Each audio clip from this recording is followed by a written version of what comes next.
grass and flowers will look wilted and just faded at the end of the day. I mean, we're all feeling wilted and faded by the end of the day this time of year. But if you look at it in the morning and your plants are wilting, that's a sign that it needs water. While a lot of these tips in water conservation is about saving water, it also goes hand in hand with saving money on your bill. Exactly. So what sort of rebates for certain irrigation products does the city offer? So if somebody replaces their old controller, and I've seen some really old ones, with one of the more, with the WaterSense labeled controller, or if they put in pressure regulating spray sprinkler bodies, or if they upgrade to efficient nozzles, they just submit an invoice that shows how much they paid for it, and then they'll get a credit on their water bill of 50% of the device cost.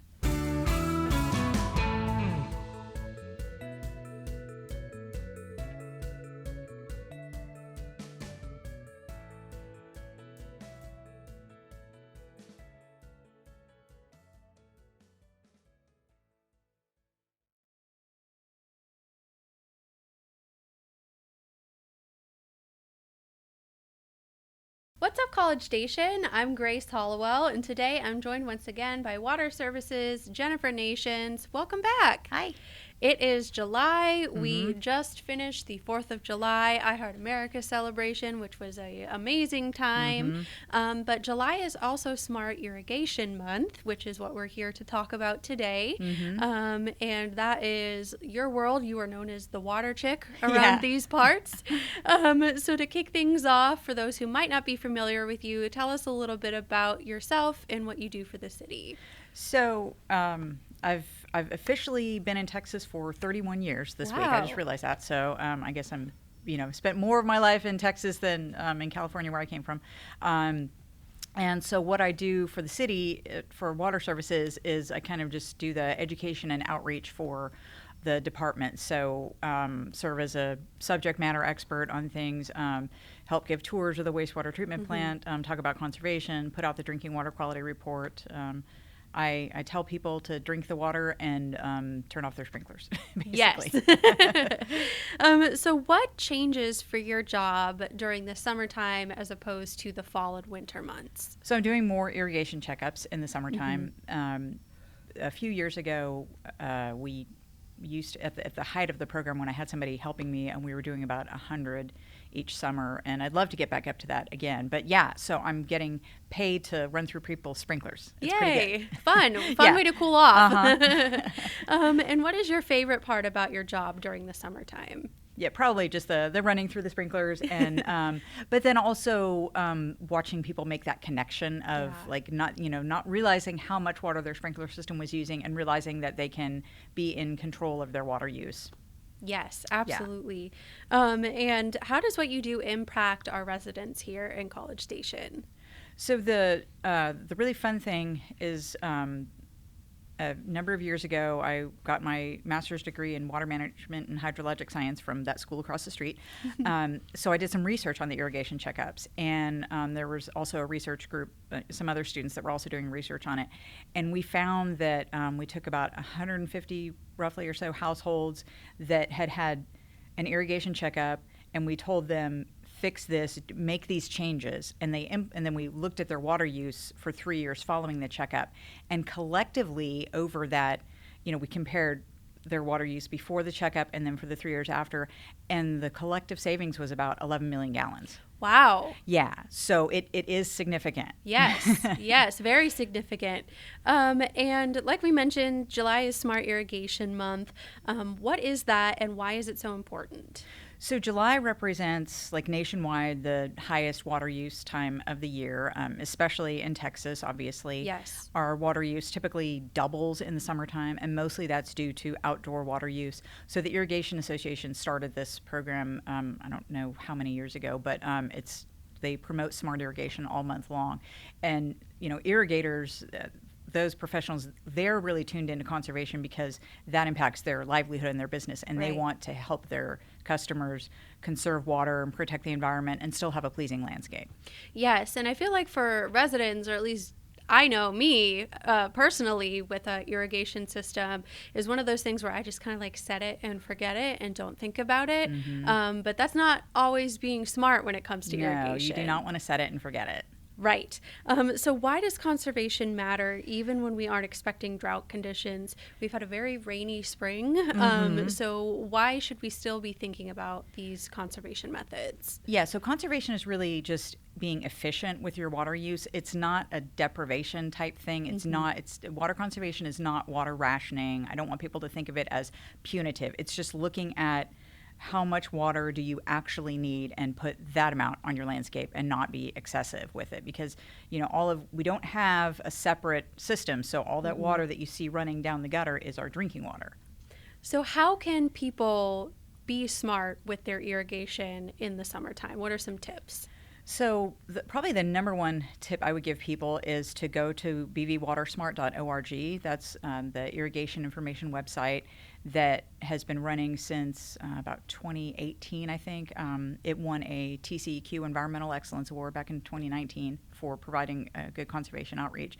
But yeah, just go to that, type in your address, and you'll get a free weekly email saying how much you need to water. And also just pay attention to the weather. See if you can harvest some rain on your, get a rain barrel and use that instead. But don't water just based on the day of the week. Right. It's Wednesday, so I'm going to water. Pay attention to, did we just have rain? Do we have rain in the forecast? And then if we get Aggie domed or something, then you can just turn on your sprinklers later. So why is something like a rain sensor an important thing to have with your irrigation system? Yeah, rain sensors are great. They are actually required on new irrigation systems. And if you replace your irrigation controller, you have to put a rain sensor in. What they do is they kind of send a signal to the controller to interrupt the next irrigation cycle. They're not foolproof, but let's say that your sprinkler system comes on Monday at 5:30 in the morning, and then at 5:45 we start getting a torrential downpour. Once that sensor gets the signal that it's received enough rain, it'll shut off your system so it's not running during the rain. Awesome. And then will it go back to normal once the rain has kind of left the sensor? Yeah, once the sensor has dried out, your controller will say, okay, it's dry, I need to water again. So this is where you might want to, if you have a rain sensor and it rained a couple of days later, but the soil is still kind of wet, you might want to still go and turn your sprinklers off, because that rain sensor might not shut off the next cycle. Gotcha. Yeah. I know the last time you were here, we had our little froggy friend, which is the water gauge, and I actually have been using him. Oh, good. And he's been very helpful for me to tell whether or not the soil is damp or not, where before I kind of assumed my soil was pretty dry just by touching the top layer. But Froggy has told me that is not the case for me. So he has definitely helped us conserve some water. That's good. And what is a mistake that you see homeowners make when watering their landscapes? Like once it gets hot and dry, people just start thinking, oh, I guess I'll water at 3 o'clock in the afternoon. But we know based on the water cycle, most of that irrigation is going to just evaporate. Yeah. And your grass will start to look, your grass and flowers will look wilted and just faded at the end of the day. I mean, we're all feeling wilted and faded by the end of the day this time of year. But if you look at it in the morning and your plants are wilting, that's a sign that it needs water, but not just the heat of the day. Yes, I know that that is something that when I lived up north, we did follow that rule, but it was a little more, the sun is not as intense up there. Yeah. But nowadays, I wait until the evening time after the sun has gone down. That's when I water my plants outside. Yeah. So in addition to the free rain gauges that y'all have available, we also offer, like you mentioned, the irrigation checkups. Walk us through what that looks like. So I will arrive to the customer's house. The first thing I do is I read their meter. I'll show them where their meter is, show them how to read it so that they can look at that and compare that to their bill. Then we go into the garage or wherever the controller is. Usually it's in the garage. And I have a form and I document the current settings. They're watering 4 days a week, 3 days a week, something like that. Note all the run times, and then I'll look for also like hidden programs. Most controllers have program A, B, and C. Some have A, B, C, and D. If you have start times and watering days on those other programs, even if you have like the programming switch set to program A or something, those other ones will run. So I'll Right. look for that, and then we just go through each zone. And I usually try to keep track. Some of the controllers have a little test cycle feature where I can just run it for 2 or 3 minutes per zone and it automatically advances. Then I just do some quick math at the end of the checkup and say, all right, Mrs. Smith, your irrigation system uses about 15 gallons per minute, and you were watering it for 40 minutes on this zone for 4 days a week. And we can look at their bill and go, that much, that's why half of your water bill is due to irrigation or something like that. And what are some common issues that you tend to find during these inspections? I find misdirected sprinkler heads, like they're pieces of plastic and they come up out of the ground and rotate back and forth. So they're going to get out of alignment sometimes. Yeah. You'll have a rotor head that's, which is the kind that pop up and spray out the long stream of water. You'll see those watering the sidewalk or the street. So you want to adjust those so that they're only watering the green stuff. I will see broken sprinkler heads, and sometimes that's actually just an easy fix. Sometimes the sprinkler will come completely unscrewed out of its casing, and then that's when you see the geyser coming in, but then you can just get a replacement part and screw it in, and then you're fine. I'll see sprinkler heads of different types running together, and you don't want to have that because, like, if you put out these coffee cups in your landscape and you run rotors for let's say 30 minutes or something, you'll have like a half an inch of water. Yeah. But if you run the fixed sprays, you might have an inch of water in an hour. So yeah. And I think it's important to mention that these checkups, you are not a repairman. You are Right. just there to assess the system and recommend a licensed irrigator come and see it after you're done with your checkup. Right. Yeah. If somebody is not handy or if they have a lot of things that need fixing, I'll give them, they get the report after the checkup because, I'm taking notes by hand. I don't want anybody to have to look at my handwriting. So I type it up and email it to them, and then they can just hand that to the licensed irrigator and say, hey, we need to redo this, or let's replace the heads on this zone. But it's also important to have a licensed irrigator make those repairs because Right. irrigation systems connect to the public water system. And it's really, really important to have people who know what they're doing. Yes. Because there have been cases across the country where people don't know what they're doing, and you have somebody who's untrained, unlicensed, and they might connect the wrong thing. They might introduce some contamination into the system. So it's really important to have that. Yes. And who should consider scheduling a checkup? So I would say if you have usage of, if you open up your bill and now with our bills, you see your usage in each of our rate tiers. So if your usage is in that top rate tier over 26,000 gallons per month, if it's showing like 50 MGW on your bill, that's 50,000 gallons. That's way too much. Yeah. So call for an irrigation checkup. Or if you live in a smaller house, you might not be using 50,000 gallons. A lot of people see the MGW and they think it means million gallons. But if you live in a smaller house, you might not be using 50,000 gallons of water, but maybe you're watering 4 days a week and your water bill still seems too high. Call for an irrigation checkup. Yes. And we mentioned the Brazos Valley Water Smart and how we encourage residents to use that resource. Let's talk a little bit more about what it is and how it works. Yeah, that's a great, it's a partnership between College Station Bryan and the other water providers and the Brazos Valley Groundwater Conservation District. We all got together and decided to make this network. There's a series of rain gauges located throughout Brazos County, and we're always looking for places to add more rain gauges. But rainfall varies across town. Yes. We know that. You might get a lot of rain at your house, and then you see the evening news in Easterwood Airport recorded like a quarter of an inch or something. But evapotranspiration, which is basically plant sweat, that's what you need to replace in your landscape. That stays pretty constant. So we've got 2 evapotranspiration stations, and then we've got these digital rain gauges all throughout town. And you can just click on the map, and it'll show you how much rain has fallen in the last 24 hours, how much in the last 7 days, and then it also shows pictures of sprinklers that says, your lawn needs this much water, run this type of sprinkler for this many minutes this week. And where can people find more information about Brazos Valley Water Smart? Just go to bvwatersmart.org and everything is there. Now, switching gears here, as with a lot of things, technology has made irrigation much smarter over the years. What are smart irrigation controllers? So a smart irrigation controller is something that is not going to be just the traditional clock-based timer. It's going to take into account weather, either predictions or observations. It's going to take into account rainfall, soil moisture, maybe soil type. Some of the more advanced controllers, you can, for each individual zone, you can put in plant type, slope, soil type, heavy clay or sandy loam or something like that, sun exposure, and it dials in.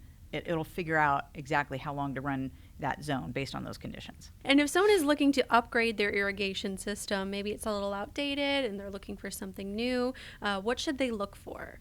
If they're going to get new equipment, like a new controller or something, they should look for the blue and green WaterSense label, and that's a certification program from EPA, the EPA WaterSense program. It's like I ask people if they've heard of Energy Star, and they say yes, and I say, okay, this is like Energy Star but for water. It's an efficiency designation, and so just look for that, and then know that it's been independently third-party verified to be at least 15% more efficient than its counterpart. While a lot of these tips in water conservation is about saving water, it also goes hand in hand with saving money on your bill. Exactly. So what sort of rebates for certain irrigation products does the city offer?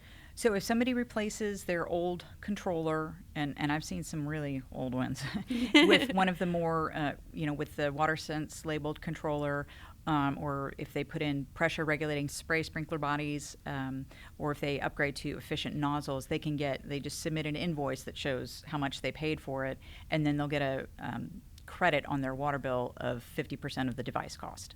And do you have any tips for residents who want to save water but don't necessarily have the budget for major irrigation updates? Yeah, if you have a sprinkler system, be familiar with the controller, know where the off button is. It's really better to, now that we're getting into this steady pattern of just hot and dry every day, that might be something like you have it watering Mondays and Saturdays or something, for those designated times. But most of the time, like for July and August, you might get into that automatic irrigation pattern, but just leave it off and then run it when it's needed. Right. So do that. And go to YouTube. There's a ton of tutorials on all different types of DIY sprinkler system repairs. The irrigation companies have programs and tutorials on how to program your controller. So, just educate yourself.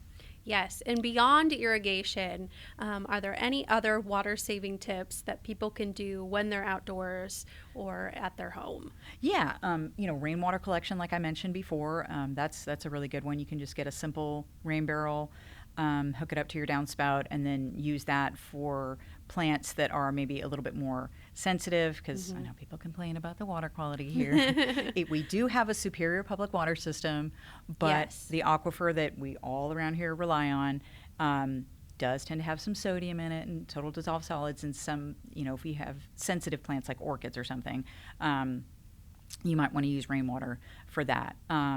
Look into hand watering some of your plants that are more sensitive, or if you have some that are just getting scorched. Pay attention to your water bill. Know how to read your water meter. Look for inside your house. Look for getting efficient appliances. The faucets, the shower heads, the toilets. Yes. And are there any signs that indicate a homeowner may have an irrigation leak? Yeah, you can look for some visible signs. Like I have a spot in my front yard that I need to check out because I noticed the flower bed that's over there by the garage. I've run my system a couple of times, and that drip irrigation zone, there's a lot of mud kind of coming out on the bottom. So I'm wondering if I have a leak in the drip tubing or something. Look for, I remember one customer's house, we thought that there was that some animal had made some damage or something because there was a big hole around one of her sprinkler heads. No, it was broken and the water was eroding the soil away. Oh, no. So, yeah, look for things like that, abnormally wet spots. You might look for, or you might also see that you've run your sprinkler system, but this area over here is still really yellow or drought stressed, because sometimes if you have a leak on part of a zone, the other sprinkler heads are not going to pop up. And so all of a sudden you're running you think, I'm running this 4 days a week. Why? I've gone from 2 days a week to 4 days a week and it's still not getting water. It's because there isn't enough pressure to get the sprinkler heads to come up. Gotcha. Yeah. And if somebody notices an unusually high water usage on their bill, what should they do first? They can definitely call utility customer service. The customer service reps are pretty savvy on helping people troubleshoot, or they can call me and I can come out and do an irrigation checkup, and we'll read the meter before and after the checkup, and I can point out you had this leak here and that leak there. I had one customer who was actually, I think they had made a post in a neighborhood group about having some trouble paying their water bill, and so I reached out to them to see what was the issue, and we did an irrigation checkup, and it turned out that they didn't realize how many leaks that they had, but that's why they were having trouble paying their water bill, because it was so high because they had so many leaks. Right. Yeah. Yeah, and that's one of those things where again, don't set it and forget it, because that can be something that is causing you to spend a lot of money. Exactly. And waste a lot of water. But before we move on to our final lightning round, is there anything else you'd like to share about Smart Irrigation Month? Yeah, just, I'll do some promotion and awareness of it in July, but keep it all year round. Yes. And the time to conserve is not just when we're in a drought, especially with the way that College Station's water system is set up. There are other parts, Corpus Christi, Texas, for example, they can look at their reservoirs are draining, they're not full. And so that's why they're one of the reasons why they're having some of the water issues. We're entirely groundwater based, so we don't ever have to get to the point of mandatory water cutbacks if everybody uses their water efficiently. But when we have people using, just irrigating day in and day out, if we get really close to our maximum capacity and then we have a well fail or something, then the system is stressed. So everybody managing their water use in the summer, year round, but really in the summer, is what keeps us out of an emergency state. Yes, we are all in this together. Okay, well, before we end today's episode, we have a quick little lightning round of questions all related to water and irrigation. Okay. Are you ready? I hope so. Okay. One word to describe Smart Irrigation Month. Important. Important. What's one water-saving habit everyone could start this week? Probably follow bbwatersmart.org. Okay. Favorite drought-tolerant Texas plant? Lantana. It loves the heat. Okay. I have some, and it's just thriving. Perfect. Yeah. Sprinklers or soaker hoses? I like soaker hoses. Okay. And then finally, best place for residents to start if they are new to water conservation? I should definitely plug the city's website, cstx.gov/water, but also the EPA WaterSense website is also good, and Texas Water Development Board. Those three places will give you a ton of information. Well, thank you so much for being here today. Thank you so much for having me. And that's what's up.